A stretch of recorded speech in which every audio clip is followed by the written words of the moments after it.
the heels of Dark Souls 2's Scholar of the First Sin and Bloodborne, it turns out From Software has even more to show than we thought. In the last day or so, supposed Dark Souls 3 images have found their way online and into the hands of the folks over at The Know. Apparently these following pictures are to be shown at From Software's E3 2015 press conference, where they're supposedly going to announce Dark Souls 3 for PlayStation 4, Xbox One, and possibly PC. As of this moment, all of these things are just rumors, but the pictures look extremely genuine, as if the game uses textures and objects that were in previous Souls games, including Bloodborne. One of these images also shows the use of the Dark Souls 1 HUD, although this is most likely just placeholder for what will be there in the end, if these pictures are in fact genuine. I'm extremely excited for what they're going to do next in the Dark Souls series, and how they're actually going to end the trilogy. In fact, I hope this is the end of the trilogy, because they're not trying to milk it, they're trying to close the gap between the stories. Dark Souls 2 brought forth a new part of the story that Miyazaki didn't in fact create, and now I believe Miyazaki is trying to close that gap that story left. But that's enough babble for now, so I think we'll just get into the actual analysis of the pictures and determine if they actually might be real or not, because by the looks of them, they are very, very convincing. So, in this first picture, we see a scorched landscape of some city or town, and it appears to be overrun with dragons or drakes. The character's sword seems to be some sort of katana or curved blade, but it's quite hard to tell. The other sword does look like a straight sword though. Down here we can see a drake or dragon. I'm unsure of what it is, but the city could have been overrun by them, and that's the reason it's aflame. And then we have this thing off to the side. It doesn't look like it's a part of a building or anything. In fact, it kind of looks like solidified abyss. And finally, we have the bleeding sun in the background. Wouldn't it be cool if the actual first flame was the sun itself? Like Gwyn actually created the sun, and that's why he is the god of sunlight? I know the lore quite extensively to know that it's probably not possible at all, but it would be kinda cool and a good twist on the lore. In this next picture we have a new area, and it looks as if they've reused the grass from Bloodborne. We also see this flag hanging in the distance. At first I thought it was the sigil for the Falconeers, but on second thoughts it looks totally different. This image is most likely a continuation from the last one, as we see the same flags hanging in the distance, and then the same architecture, but nevertheless, the architecture is badass. Next, we have either our first look at a new boss, or a sub-boss type enemy in an area filled with phantom swords. One of the new game mechanics reported by The Know is something called the heat up factor. This affects boss battles and possibly normal enemies in the world. The image on screen right now is to show what could happen in boss battles if the heat up factor is in fact active when fighting. It could be possible that if the heat up factor has been triggered prior or in the midst of fighting a boss, that the boss could transform into something completely different and its moveset could change and everything. The whole thing could just turn from one boss battle into a completely new one. And as stated by The Know, this could be akin to Demon Souls' world tendency. Depending on things that you do in the world to trigger the heat up factor, the world around you and bosses, enemies, etc. could completely change. As of right now, Dark Souls 3 will apparently have 45 new enemies and 15 new bosses, not including reskins and replaced enemies from previous games. And also, guessing from this image, it looks like it was a boss fight, judging from the blood raining down on the player. Either a boss fight or an event that happens in the game. Who knows, it could be a cinematic. And now that we're on the topic of cinematics, here's a piece of information that will probably catch you off guard knowing the Souls series if you haven't already heard it. Apparently, Dark Souls 3 will have 60 minutes of in-game cinematics. These will most likely be in-engine, not including the starting cinematic that opens the game. But anyone that knows Dark Souls or From Software games knows that they are not really keen on cinematics and in-game cutscenes. So this can mean one of two things.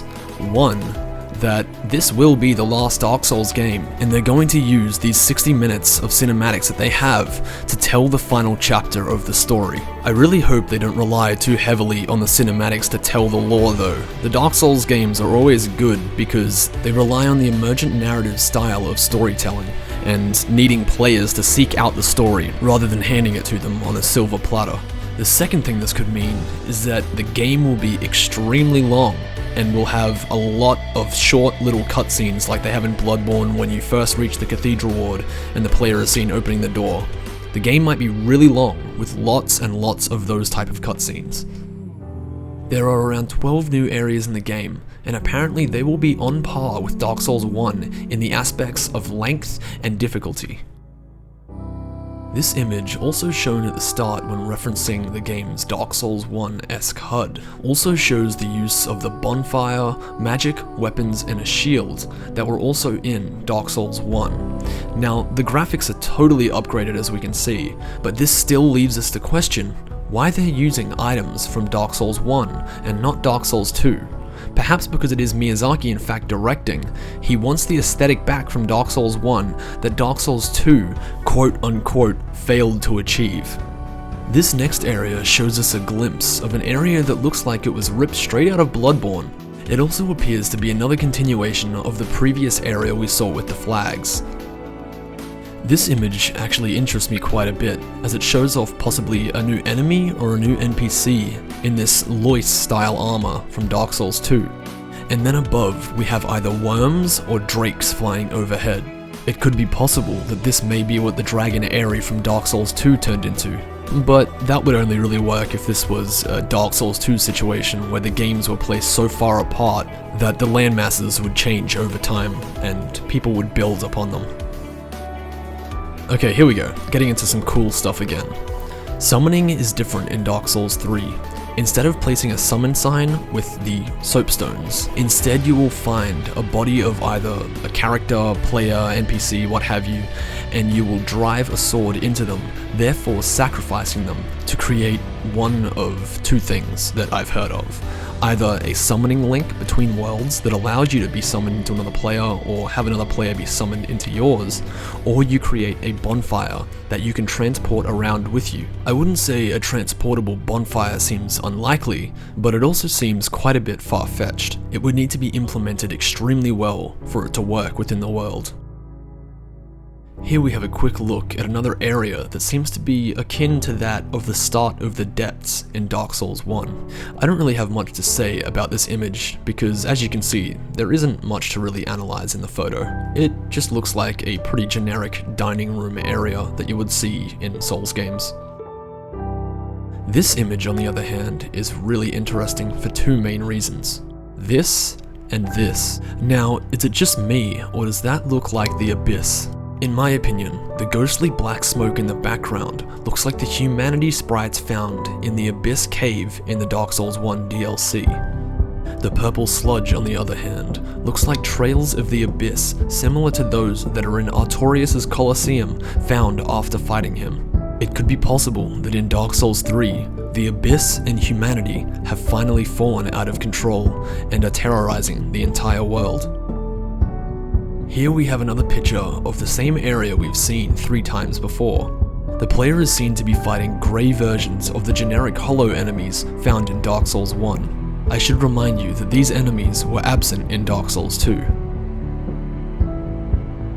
Another mechanic new to Dark Souls 3, described to us by the note, is something called the Sword Arts. It could be possible that the Sword Arts are Dark Souls 3's version of the Soul Arts from Demon Souls. From the sounds of it, you will be able to use the Sword Arts to equip certain abilities to your character that will increase their fighting capabilities. This includes 2 such abilities called Rush In and Circle. There isn't a lot of information on what the Sword Arts are yet though. I don't know if they're actual abilities that you equip, or whether they're things you gain through leveling up or something like that. As for the area in this image, it kind of looks like a cross between the Forbidden Woods from Bloodborne and Blighttown. I really hope that isn't the case because that would be a really fucked up combination. This next concept shows an area that is sort of akin to that of Anor Londo. It actually also looks a little like Aleum Lois in the design. the big structures and the big bridges, etc. The main thing that grabs my attention though is how big the city actually is. This city is on par with that of either Anor Londo or Aleum Lois. Who's to say this isn't even bigger than that? I'm hoping to see this in the game. Like, I hope this isn't just a concept image that's getting scrapped. For me, this image just screams Bloodborne.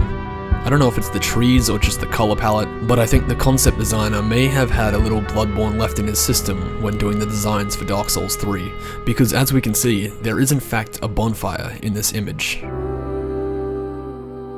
When I first saw this image, all of the Demon Souls memories started to come back.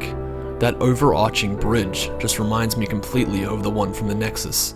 If they are in fact going for a mix of Bloodborne and Demon Souls for Dark Souls 3's aesthetic, then that would just be amazing, because Bloodborne and Demon Souls, out of the rest of the series, have had the best art and aesthetics.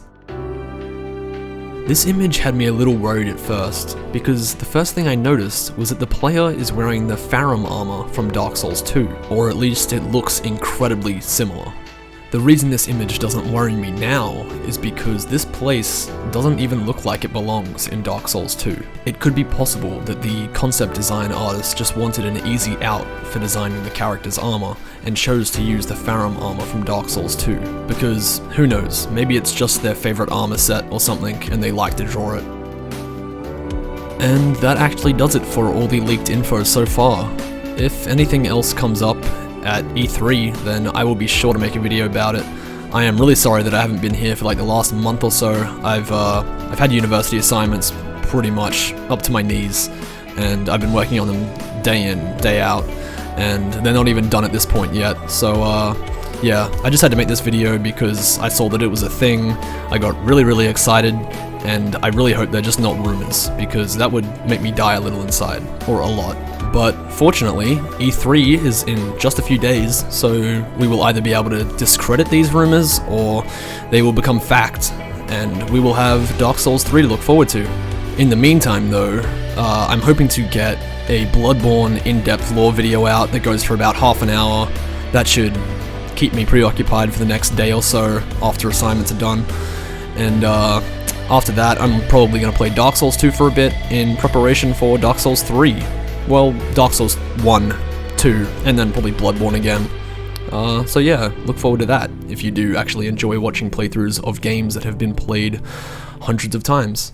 So yeah, thanks for watching, and I hope you enjoyed this analysis, and if you're excited for Dark Souls 3 as much as I am, then I only have one recommendation, and that is to go play everything from Kingsfield to Bloodborne in preparation, because that's pretty much what I'm going to be doing. So yeah, thanks again for watching, and I really hope you enjoyed the video.